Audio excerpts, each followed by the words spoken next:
시청자 여러분 안녕하십니까? 목요일 아침 뉴스 퍼레이드 시작합니다.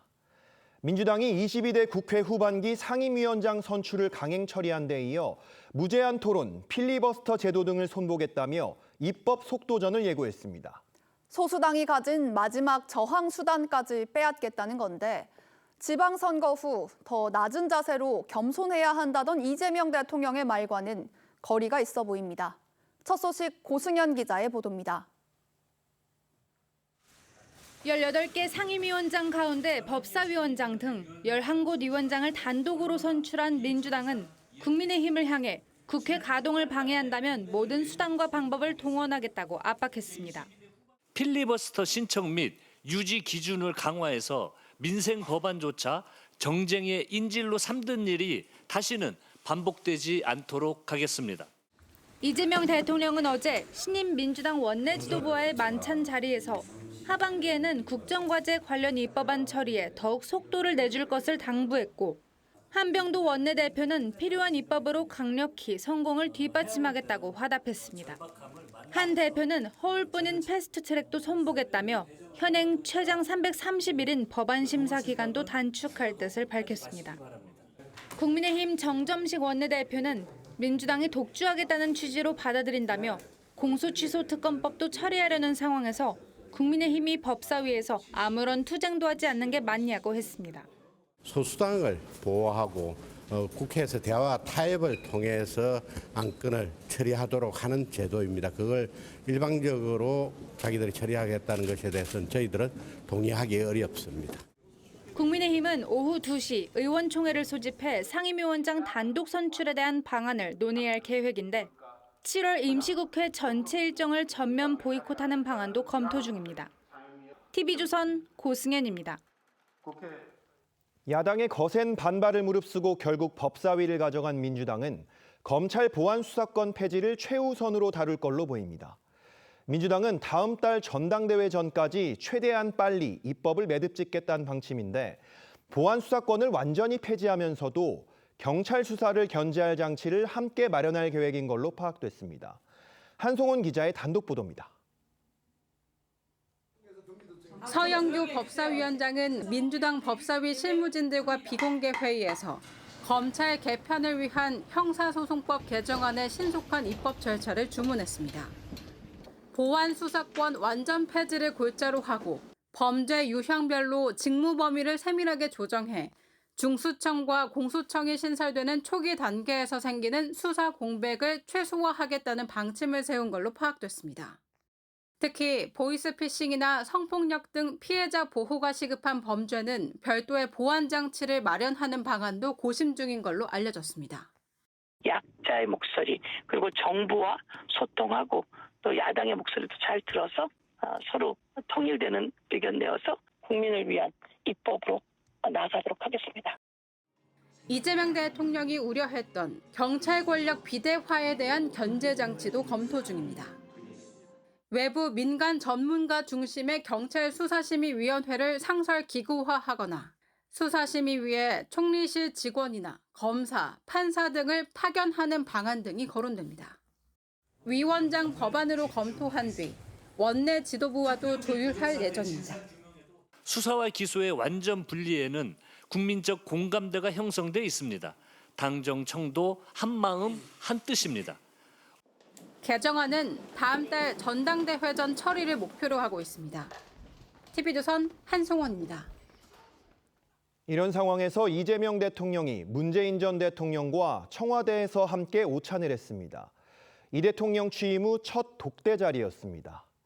당내 계파 갈등 상황을 수습하고자 마련된 자리인 만큼 두 사람은 통합의 한 목소리를 내는 것에 많은 시간을 할애했습니다. 하지만 강론에선 미묘한 온도 차이도 있었는데 어느 대목이었는지 최지원 기자가 설명합니다. 문재인 전 대통령이 청와대에 도착하자 기다리고 있던 이재명 대통령이 허리를 숙여 맞이합니다. 반갑습니다. 아유, 이거 초대해 주시고. 별 말씀을요. 제가 좀 늦어가지고.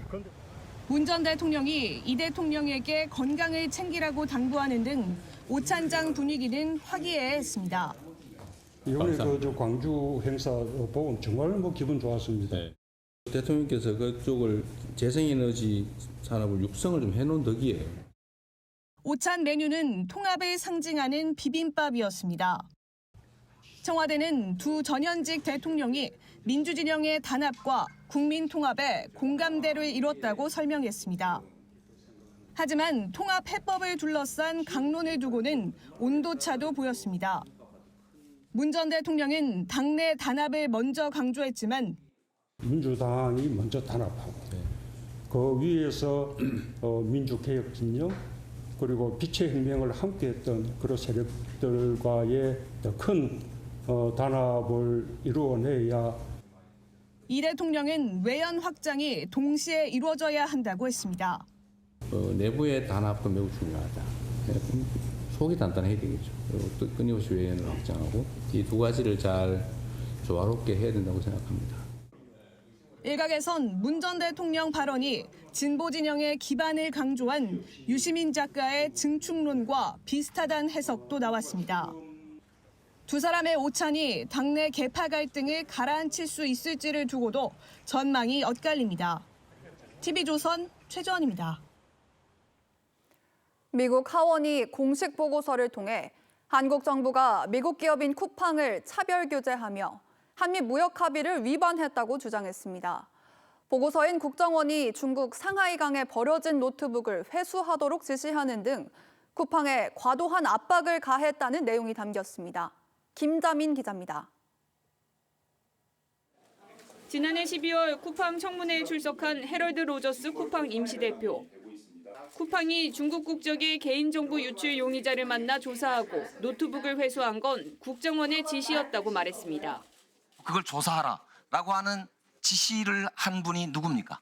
본인입니까? The government agency gave us the instruction, and then we did it. 하지만 국정원은 어떠한 지시도 하지 않았다고 반박했고 로저스 대표는 위증 혐의로 경찰 조사를 받았습니다. 이 논란이 이번엔 미국 의회의 공식 보고서로 확대됐습니다.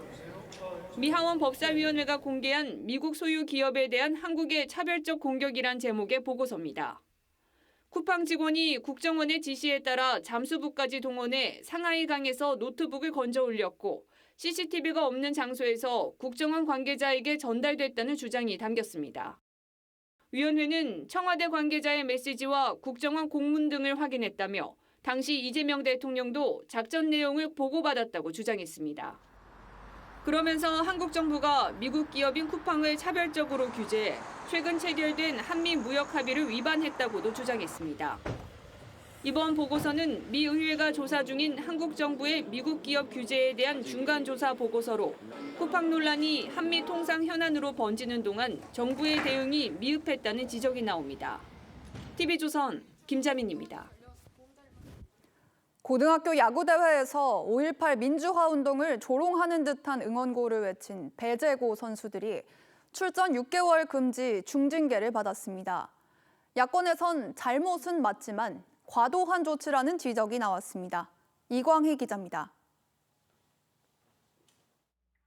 지난달 29일 청룡기 고교 야구 선수권 대회 광주 제1고와 배제고의 1라운드 경기. 배제고 선수들이 상대팀에게 조롱성 구호를 외칩니다.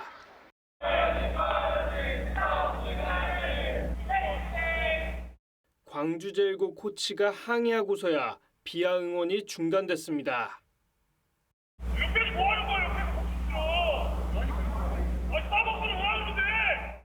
지난 5월 스타벅스가 광주 민주화 운동을 희화화하는 표현을 썼다가 사회적 지탄을 받았는데 해당 논란을 암시하는 구호를 한 겁니다. 이에 광주 제1구는 대한야구소프트볼협회에 항의 서한을 제출했고 지역 비하성 발언은 물론 상대방을 비방하고 조롱하는 일체의 응원 문화가 개선될 수 있는 협회는 경기장 질서 문란 행위로 보고 6개월 출전 정지라는 중징계를 내렸습니다. 배제고는 올해 남은 전국대회는 전부 뛸 수 없게 됐는데 야권에선 징계 수위가 과하다는 지적이 나옵니다. 정점식 국민의힘 원내대표는 조롱에 동조 안 한 선수도 있는데 야구부 전체를 징계하는 건 지나치다고 했고 한동훈 무소속 의원은 광주 민주화 운동을 야유 소재로 삼은 건 잘못됐지만 과도하다고 했습니다. 체육계에선 그동안 고교 야구에 만연했던 돈 없는 응원 문화가 제재 없이 방치됐던 게 이번 사건의 배경이라는 지적도 나옵니다. TV조선 이광입니다.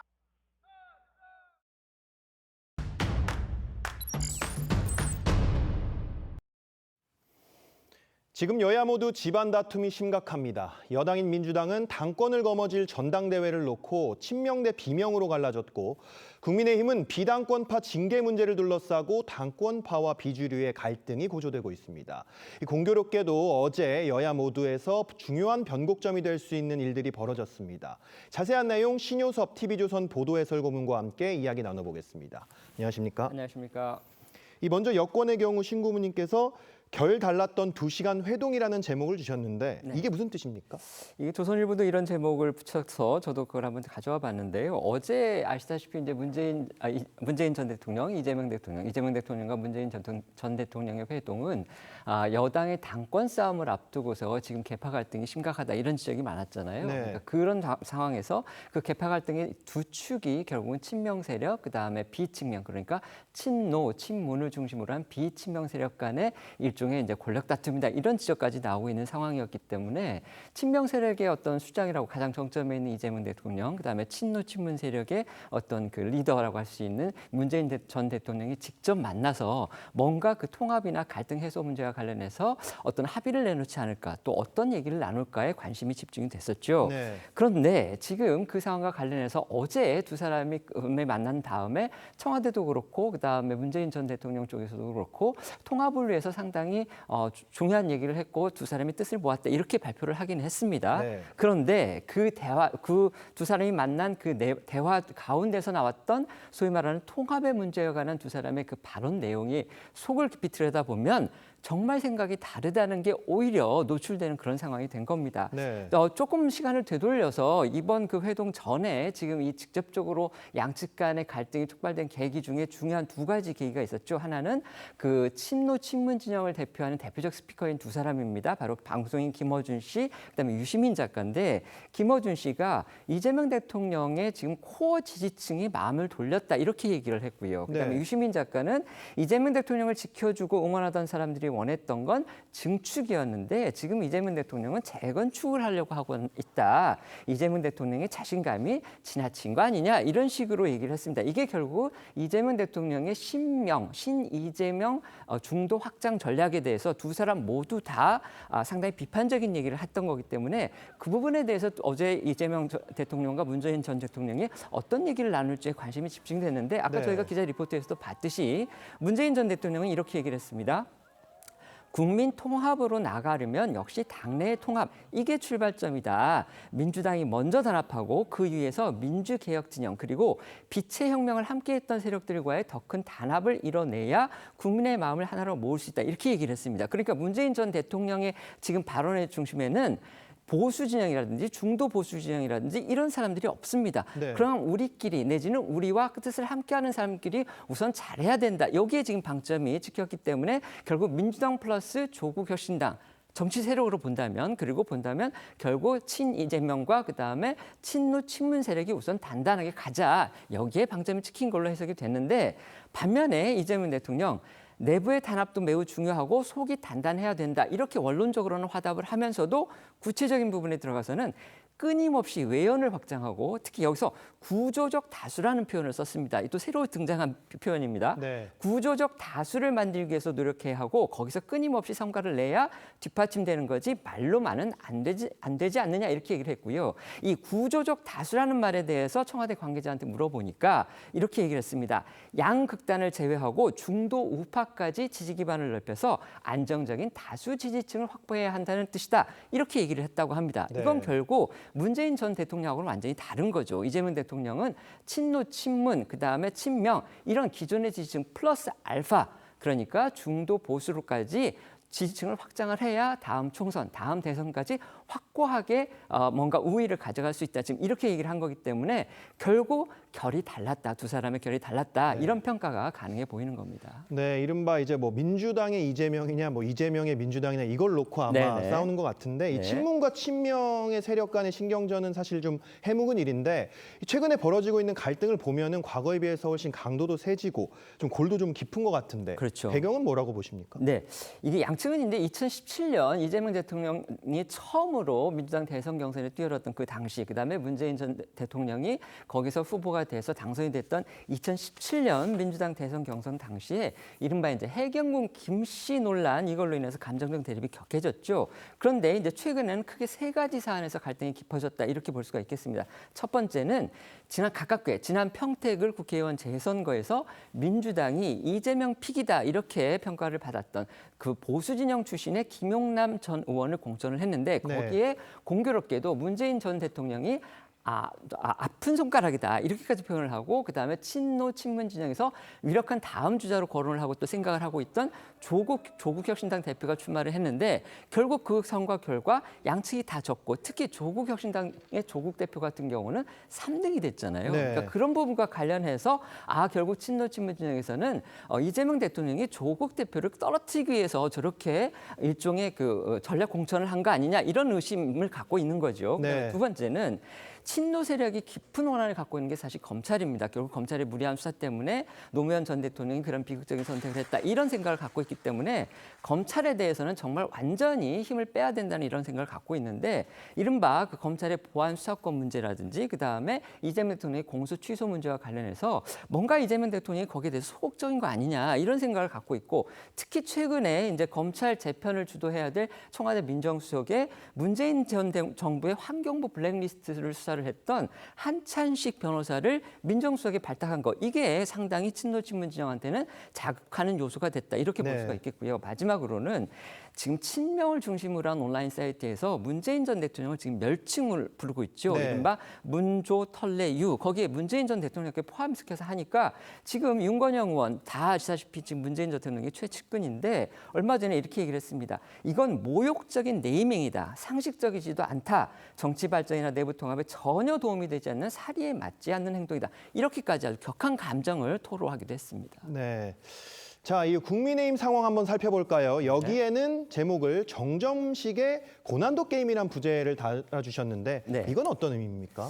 지금 국민의힘 상황에서 가장 중요한 지금 현안은 바로 장동혁 대표가 자신을 반대하거나 또 자신을 비판하고 또 한동훈 무소속 의원을 지원했던 세력에 대해서 징계를 하겠다 이렇게 지금 그 선포를 한 거지 않습니까? 그렇기 때문에 이른바 이제 언론에서는 징계 내전이라고까지 표현을 하는데 그 부분과 관련해서 정점식 원내대표가 어제 기자들에게 의원들에 대한 징계는 신중하게 진행돼야 된다 이런 얘기를 했습니다. 사실상 장동혁 대표의 징계 방침에 대해서 제동을 걸고 반대 의사를 표시를 한 건데 이게 결국 장동혁 대표에 대해서 그렇다면 반장 노선을 정점식 원내대표가 취하는 거냐 이렇게 또 생각이 될 수 있는 측면도 있는데 반면에 또 정점식 원내대표는 장동혁 대표 퇴진 문제에 대해서는 상당히 신중합니다. 그러니까 원론적으로는 그 부분에 대해서 반대는 하지 않지만 지금 할 일이 아니다 이런 식으로 해가지고서 반대를 하고 있고 그다음에 한동훈 의원의 복당 문제에 대해서도 상당히 신중하고 시간이 걸릴 문제다 지금 이렇게 얘기를 하고 있기 때문에 정점식 원내대표가 뭔가 당내 문제에 대해서 갈등을 해소하기 위해서 굉장히 노력을 하고 있는데 그 노선이 굉장히 장동혁 대표를 어떤 부분에서는 좀 달래면서 또 반면에 반장동혁 노선을 걷고 있는 비주류에 대해서도 배려를 하는 이런 식의 아주 고난도 게임을 하고 있기 때문에 과연 그 게임이 어떻게 또 어느 시점에서 성공을 할지 아니면 그게 좌절이 될지 이게 지금 국민의힘의 내분 갈등 상황의 향방과 관련해서도 굉장히 중요하게 저희가 지켜봐야 될 관전 포인트다. 이런 면에서 제가 그 말씀을 드렸습니다. 알겠습니다. 이 앞으로도 여야의 상황 지켜보겠습니다. 신고님 오늘 말씀 잘 들었습니다. 감사합니다. 고맙습니다. 지방세 신고 납부 시스템인 위택스에 장애가 발생해 서울을 제외한 전국의 서비스가 멈춰섰습니다. 행정체제 개편에 따른 시스템 통합 작업을 진행한 이후 재가동하는 과정에서 문제가 생긴 건데 시민들은 큰 불편을 겪어야 했습니다. 차순우 기자입니다. 민원창구 앞에 시스템 장애로 세금 관련 업무가 중단됐다는 안내문이 붙었습니다. 취득세 신고 등을 위해 시청을 찾은 시민들은 발길을 돌려야 했습니다. 취득세 신고, 등록세 신고 아니면은 납부 확인서 발급, 재증명 발급 전부 다 안 되고 있어요. 지방세 신고와 납부 시스템인 위택스에 장애가 발생한 겁니다. 시스템을 따로 운영하는 서울을 제외하고 전국의 무인 민원 발급기와 온라인도 먹통이 됐습니다. 사고는 전남 광주 통합특별시 출범과 인천자치구 개편 등 민선국이 행정체제 변화를 반영해 시스템을 통합하는 과정에서 발생했습니다. 행정안전부는 지난달 26일부터 작업을 벌여 어제 8시부터 서비스를 재개할 예정이었지만 데이터 처리량 증가 등으로 인해 오류가 발생한 겁니다. 아무래도 데이터량이 많다 보니까 재가동까지 예상보다 시간이 더 걸리고 있는 상황입니다. 정부는 지방세 신고 납부 기한을 오는 7일까지로 연장하고 가산세 등의 불이익이 없도록 하겠다고 했습니다. 하지만 안일한 대응이 화를 키웠다는 지적에선 자유로울 수 없어 보입니다. 전남 광주특별시 출범은 넉 달 전 확정됐고 인천자치구 개편은 이미 2년여 전부터 준비되어 왔습니다. TV조선 차순우입니다. 오늘 아침 가장 뜨거운 뉴스만 콕 집어 전해드립니다. 키워드 나우 시작합니다. 첫 번째 키워드, 간호사 태움입니다. 간호사로 일하면서 3년 가까이 선배들에게 괴롭힘, 이른바 태움에 시달린 20대 여성이 지난달 초 스스로 목숨을 끊은 사실이 뒤늦게 알려졌습니다. 이 여성은 경기도 광주의 한 병원에서 근무하면서 거듭되는 폭언과 부당한 대우를 견디다 못해 지난해 4월 병원을 퇴사했는데요. 퇴사하면서 직장 내 괴롭힘으로 노동청에 신고했지만 가해자 3명 가운데 1명만 인정받았고 그 1명에게 내려진 조치마저 훈계에 그쳤습니다. 절망한 여성이 극단적인 선택을 했다는 사실이 알려지자 경기지방노동청은 엄정 조치하겠다며 뒤늦게 근로감독에 착수했는데요. 꽃다운 나이에 세상을 등진 후에야 세상이 그녀의 목소리를 들어줬다는 사실, 참 안타깝습니다. 두 번째 키워드는 장윤정 엄마입니다. 트로트 가수 장윤정 씨의 친모가 딸의 이름을 이용해 투자 사기 행각을 벌였다는 의혹이 제기됐습니다. 장윤정 씨는 2013년 결혼을 앞두고 친모와 재산 문제로 갈등을 빚다 절연한 걸로 알려졌죠. 제가 결혼하려고 했을 때 이런 마음이었던 것 같아요. 그때 제가 너무 시끄러웠잖아요. 속 시끄러웠잖아요. 아, 이거 내가 내 집안이 그래서 그런가? 친모는 딸과 화해해서 잘 지내고 있다고 거짓말을 하고 2대의 휴대전화를 이용해 마치 장윤정 씨와 연락을 하는 것처럼 조작을 해서 투자금을 끌어모았다고 전해집니다. 장윤정 씨 측은 추가 피해를 막기 위해 10수년간 모친과 직접 연락을 나눈 바가 절대 없다는 입장을 밝혔는데요. 유명인의 이름을 이용한 사기 행각, 각별한 주의가 필요할 것 같습니다. 세 번째 키워드는 1,000억 달러입니다. 지난달 우리나라 수출액이 사상 처음으로 1,000억 달러, 우리 돈으로 약 155조 원을 돌파했습니다. 월 수출 1,000억 달러를 넘은 국가는 독일, 중국, 미국에 이어서 우리나라가 4번째 해당됩니다.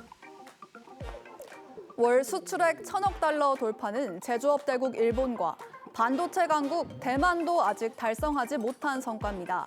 수출 새 역사를 쓰게 한 1등 공신은 역시 반도체로 6월 반도체 수출액은 448억 2천만 달러로 지난해 같은 달보다 무려 199.5% 증가했습니다. 1948년 건어물로 첫 수출을 시작해 1964년 연 1억 달러 수출을 달성해 기념식을 열었던 대한민국. 이제 연수출 1조 달러를 바라보게 된 건데요. 격세지감, 감개무량하다는 표현이 적합할 듯합니다. 지금까지 키워드 나우였습니다.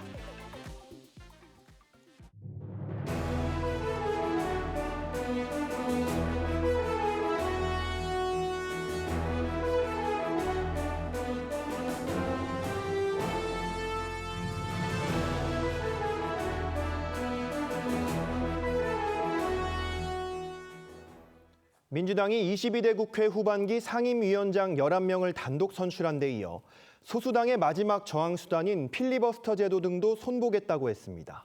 국민의힘은 여당의 강행 처리와 입법 속도전에 크게 반발하며 향후 의사 일정을 보이콧하는 방안도 검토 중입니다. 고승현 기자입니다.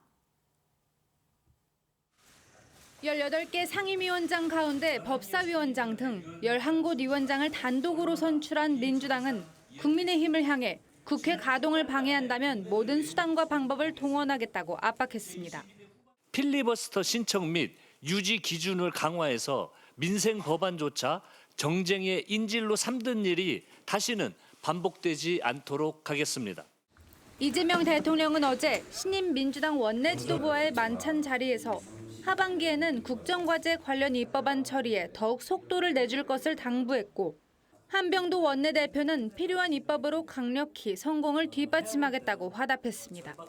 한 대표는 허울뿐인 패스트트랙도 손보겠다며 현행 최장 330일인 법안 심사 기간도 단축할 뜻을 밝혔습니다. 국민의힘 정점식 원내대표는 민주당이 독주하겠다는 취지로 받아들인다며 공소취소 특검법도 처리하려는 상황에서 국민의힘이 법사위에서 아무런 투쟁도 하지 않는 게 맞냐고 했습니다. 소수당을 보호하고 국회에서 대화와 타협을 통해서 안건을 처리하도록 하는 제도입니다. 그걸 일방적으로 자기들이 처리하겠다는 것에 대해서는 저희들은 동의하기 어렵습니다. 국민의힘은 오후 2시 의원총회를 소집해 상임위원장 단독 선출에 대한 방안을 논의할 계획인데 7월 임시국회 전체 일정을 전면 보이콧하는 방안도 검토 중입니다. TV조선 고승현입니다. 삼성전자 노조가 호남 반도체 클러스터 조성 계획에 노사정 협의를 제안했습니다. 이전에는 조합원들의 산업 안전, 또 주거 환경 등의 인프라 마련이 필수적인데 이런 조건을 정부와 회사가 자신들과 논의해야 한다는 겁니다. 앞으로 지역 주민과 유관기관까지 각자 목소리를 낼 경우 사업 추진 과정이 순탄하지 않을 전망입니다. 이나라 기자입니다. 용인과 평택, 서남권을 잇는 반도체 벨트에 2,340조 원을 투자하겠다고 밝힌 삼성전자. 많은 인센티브 지원이 기대되는 광주를 후보지로 계획하고 있습니다. 이재명 대통령은 국가 영웅, 국민 영웅이라며 치켜 세웁니다. 국가 영웅 또는 국민 영웅이라고 불러드리고 싶습니다. 온 나라가 들썩인 대규모 투자 계획에 삼성전자 노조가 요구사항을 들고 나왔습니다.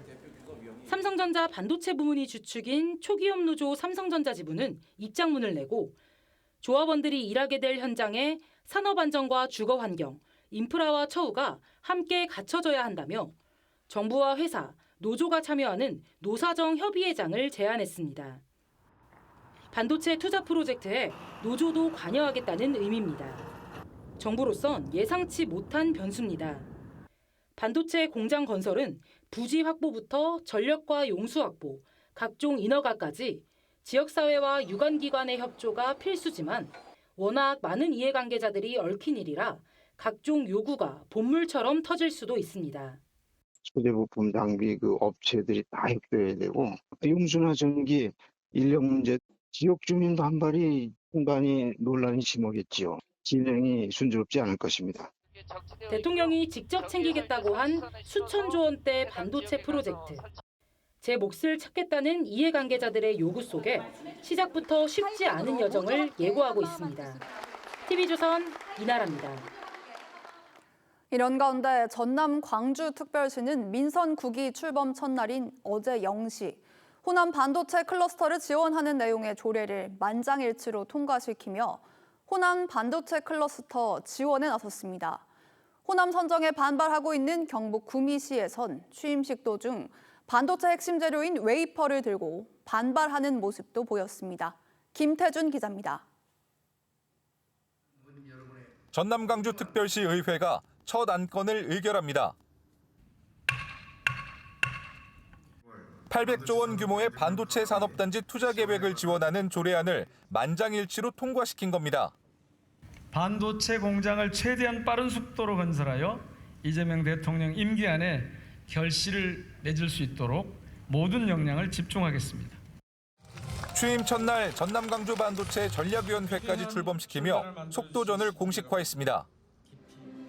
반면 같은 날 구미시 분위기는 사뭇 달랐습니다. 정부 투자 계획에서 소외된 구미시에선 시장과 시민들이 직접 웨이퍼 모형을 들고 시위를 벌였습니다.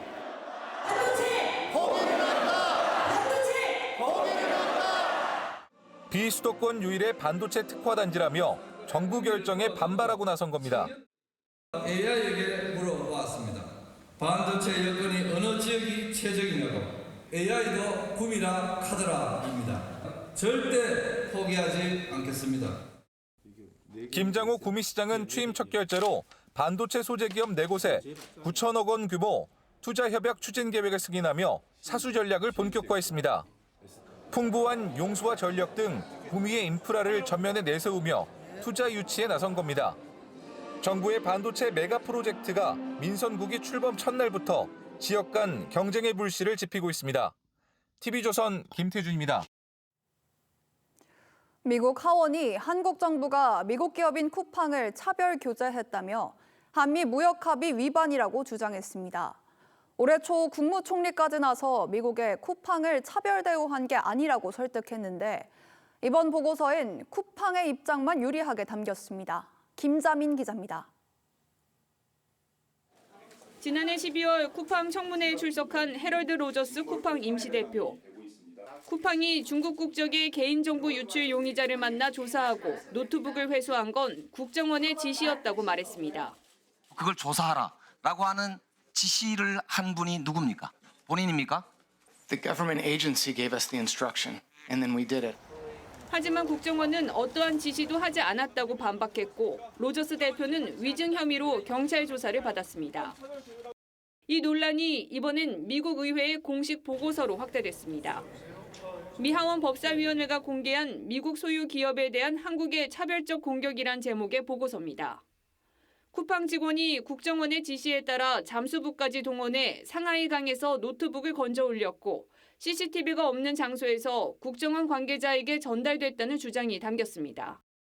위원회는 청와대 관계자의 메시지와 국정원 공문 등을 확인했다며 당시 이재명 대통령도 작전 내용을 보고받았다고 주장했습니다. 그러면서 한국 정부가 미국 기업인 쿠팡을 차별적으로 규제해 최근 체결된 한미 무역 합의를 위반했다고도 주장했습니다. 이번 보고서는 미 의회가 조사 중인 한국 정부의 미국 기업 규제에 대한 중간 조사 보고서로 쿠팡 논란이 한미 통상 현안으로 번지는 동안 정부의 대응이 미흡했다는 지적이 나옵니다. TV조선 김자민입니다. 지난 5월 광주에서 일면식도 없는 여고생을 살해한 23살 장윤기의 아버지가 현직 경찰 간부로 아들 범행의 주요 증거를 불태우는 등 없애버린 사실이 뒤늦게 알려졌습니다. 하지만 현행법상 친족의 증거인멸은 처벌할 수 없어 입건되지도 않았습니다. 조윤정 기자입니다. 23살 장윤기는 지난 5월 5일 광주에서 길 가던 17살 여고생을 납치해 살해했습니다. 씻을 수 없는 죄를 지어서 죄송합니다. 죽으려고 했다는데 왜 여학생을 공격했습니까? 여학생인 걸 알고 한 건 아닙니다. 사건을 넘겨받은 검찰은 성폭행 의도가 있었다고 보고 혐의를 당초 살인죄에서 강간 살인죄로 변경해 재판에 넘겼습니다. 법정형 하한선이 징역 5년인 살인죄에 비해 강간 살인죄는 무기징역으로 처벌이 훨씬 무겁습니다. 검찰은 보안 수사 과정에서 장 씨가 소유했던 성인용품의 가슴과 목 부분이 심하게 훼손된 점과 범행 전 지인들과의 대화 등을 토대로 성범죄 의도를 밝혀냈습니다. 현직 경찰 간부인 장 씨의 아버지가 경찰 수사 초기 성범죄 목적을 입증할 증거들을 없앴던 점도 드러났습니다. 경찰이 장 씨 주거지를 압수수색한 뒤 일부가 훼손된 성인용품이 남아있자 여러 조각으로 해체해 버린 겁니다. 장 씨 아버지는 장 씨가 과거 사용했던 휴대전화도 불태워 없앤 것으로 전해집니다. 다만 현행법상 친족 간 증거인멸은 형사처벌 대상이 아니라 입건되지 않은 것으로 알려졌습니다.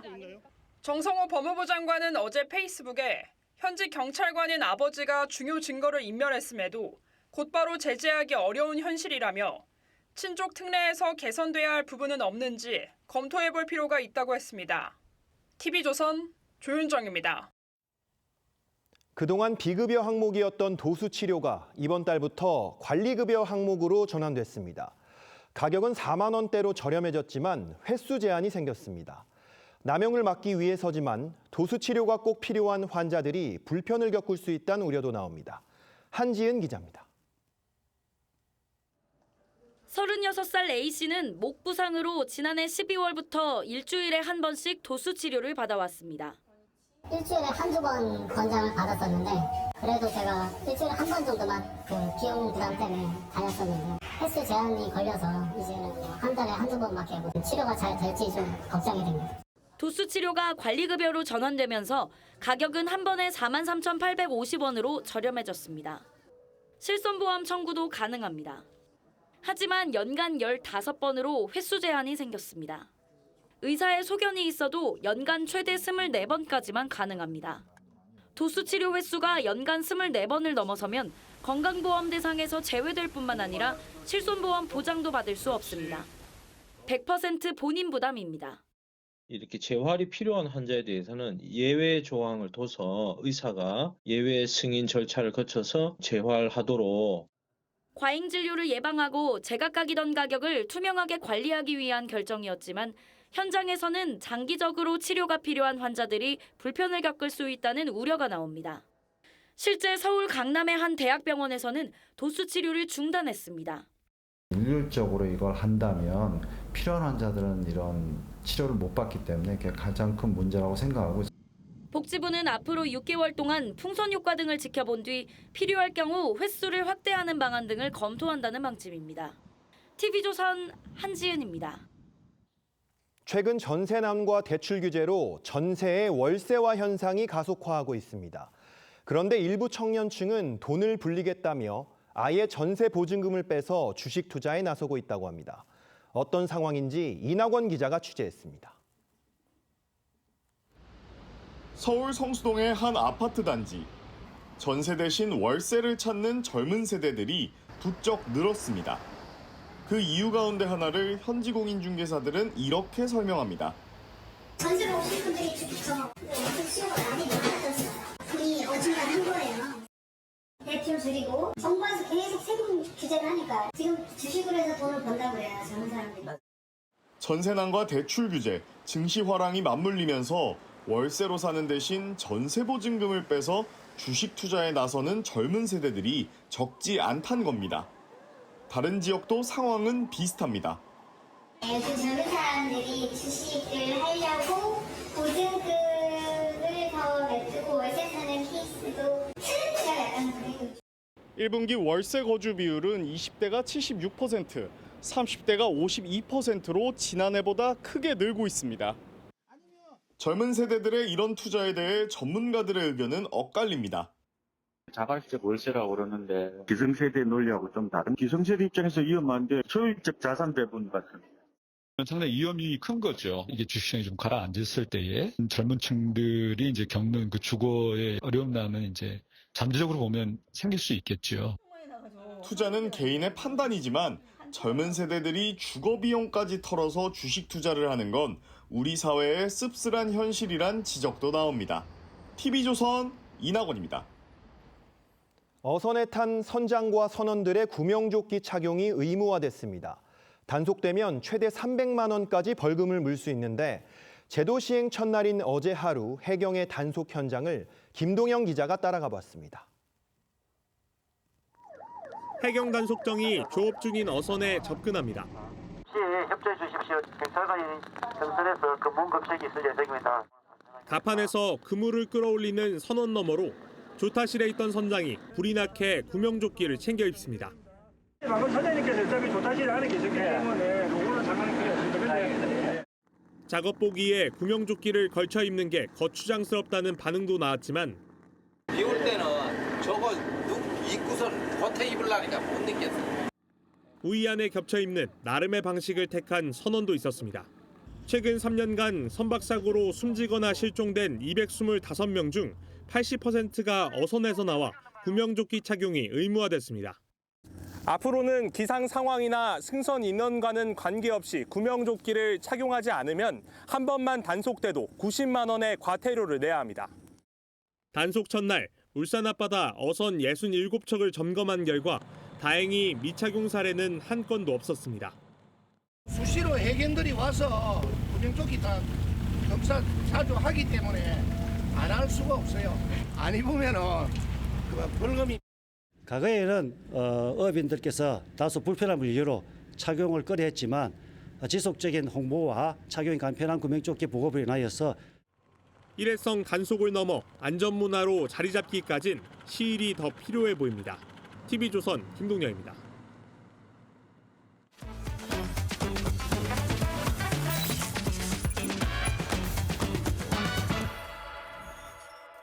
안녕하세요. TV조선 AI 리포터 아이온입니다.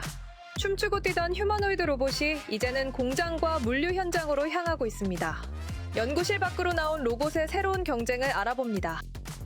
그동안 휴머노이드 로봇은 AI 기술을 현실에서 보여주는 미래 기술 시연의 상징이었습니다. 하지만 이제 휴머노이드 로봇에게 중요한 건 화려한 동작이 아니라 실제 현장에서 일할 수 있는 능력입니다. 로봇이 실제 현장에 투입되려면 가격은 낮아야 하고 보장 없이 오래 일해야 하며 사람과 함께 일해도 안전해야 합니다. 미국 테슬라는 휴머노이드 로봇 옵티머스를 앞세워 대량 생산을 준비하고 있습니다. 전기차를 만들며 쌓은 생산 공정과 AI 소프트웨어를 결합해 로봇을 공장 노동자로 쓰겠다는 구상입니다. 중국은 속도와 가격을 앞세우고 있습니다. 유니트리 같은 중국 업체들은 저렴한 가격과 빠른 생산 속도로 시장을 넓히고 있습니다. 핵심 부품을 자체 조달할 수 있는 공급망을 앞세워 기업이 살 수 있는 가격의 로봇을 빠르게 보급하겠다는 전략입니다. 한국도 경쟁에 뛰어들었습니다. 현대차그룹은 보스턴 다이내믹스의 아틀라스를 앞세워 산업 현장 투입을 준비하고 있습니다. 정부도 힘을 싣고 있습니다. 2030년 피지컬 AI 세계 1위를 목표로 휴머노이드 점유율을 20%까지 높이고 로봇 양산 부품 생태계를 키우겠다는 구상입니다. 결국 핵심은 로봇을 더 싸게 만들면서도 더 오래 일하게 하는 기술입니다. 사람처럼 보이는 로봇을 넘어 사람 대신 일할 수 있는 로봇이 돼야 시장에서 살아남을 수 있습니다. 휴머노이드 로봇 경쟁은 이제 연구실과 전시장을 넘어 공장과 창고, 물류 현장으로 향하고 있습니다. 사람 닮은 로봇의 진짜 승부는 이제부터 시작입니다. 계속해서 증시 상황 알아봅니다. 밤사이 뉴욕 증시는 반도체주 약세에 하락 마감했습니다. 오늘 코스피도 초반 부담이 예상되는데요. 3대 AI는 어떻게 전망했을까요? 챗 GPT는 반도체 충격의 경계 장세를 예상했습니다. 변수는 미국 반도체주 급락과 외국인 매도, 주목 업종은 반도체 전력기기 방산입니다. 제미나이는 반발 매수와 기술주 부담이 맞서는 혼조세로 봤습니다. 변수는 외국인 수급, 주목 업종은 AI 인프라와 경기 방어주입니다. 클로드는 반도체 약세 출발 속 변동성 장세를 전망했습니다. 변수는 반도체 급락과 환율 부담, 투자 심리는 경계입니다. 3대 AI 모두 반도체와 외국인 수급을 핵심 변수로 봤습니다. 오늘 증시는 반등보다 변동성의 무게가 실립니다.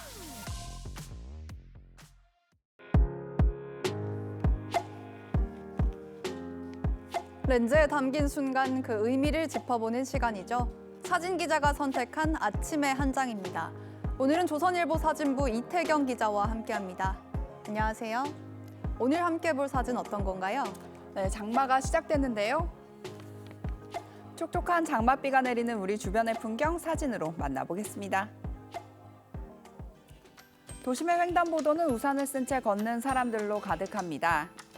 빗속 하굣길에 오른 학생들의 발걸음은 바빠지는데요. 부산 삼락생태공원의 연꽃단지에서는 장맛비 속에서도 활짝 핀 연꽃을 감상하며 장마 속 여유를 즐기는 시민의 모습도 볼 수 있었습니다. 회색 아스팔트 위에 알록달록한 우산들이 생기를 더해준다는 느낌도 드는데요. 벌써 7월인데 올해는 장마 시작이 좀 늦은 것 같아요. 네, 북태평양 고기압이 제때 북상하지 못하면서 평년보다 늦게 장마가 시작됐는데요. 장마가 뒤늦게 시작된 만큼 대기가 불안정해 국지성 호우가 잦을 것으로 보인다는 관측이 있습니다. 침수 피해나 시설물 관리에 각별히 유의해야겠습니다. 네, 기상예보 미리 잘 확인하셔서 안전한 장마철 나기해야겠습니다. 지금까지 아침의 한 장이었습니다. 본격적인 장마철이 시작됐습니다. 당분간 정체전선이 오르내리며 비가 내렸다 그치기를 반복할 텐데요. 오늘은 정체전선이 남쪽으로 이동하며 비가 잠시 소강 상태에 접어들었습니다. 다만 곳곳에는 소나기 구름이 지날 텐데요. 내륙을 중심으로 5에서 많게는 60mm의 소나기가 내리겠고 돌풍과 벼락을 동반해 강하게 집중되겠습니다. 오늘 전국 하늘은 대체로 흐린 가운데 제주도는 낮까지 장맛비가 내리겠습니다.